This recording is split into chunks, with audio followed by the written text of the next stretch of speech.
Det her det er headsettet. Når vi spiller med det her headset, så tager vi den ned på B. Og det er den så både på modstanderens hold og på ens eget hold. Det betyder selvfølgelig også, at man kan skyde ens egen. Den skal sidde således på hovedet her. Godt. Og når den sidder sådan her, så er den blødest her i forhold til panden. Det passer typisk også med, at når man er ude at skyde med hovedet, så det er den her side. Feltet, du kan blive ramt på, det er cirka sådan et felt her omkring ens hoved. Og så ser det ellers sådan her ud, når man sigter på fjenden.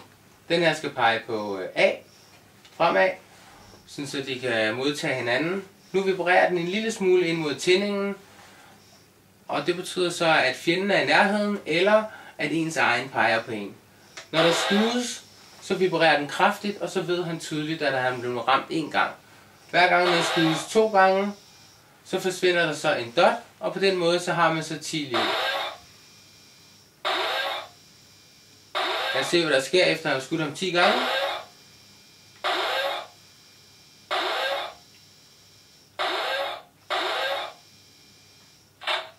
Så skal man lige genlade her efter de her 10 skud.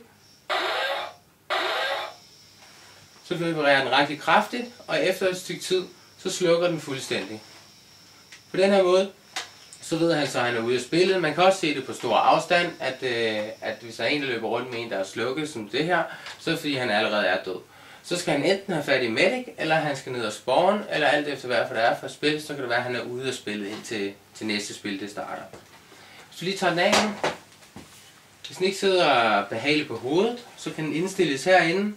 Her, der indstiller man den til toppen af hovedet, så den passer med højden.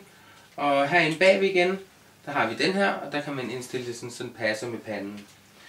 Hvis den begynder at løbe tør for strøm, det kan man ligesom mærke, så er den ikke så kraftig i vibrationerne, så kan man tage en skruetrækker heri, tage 2-3 gange A-batterier ud og skifte dem, og så er den klar igen. Super, det var intro til udstyret.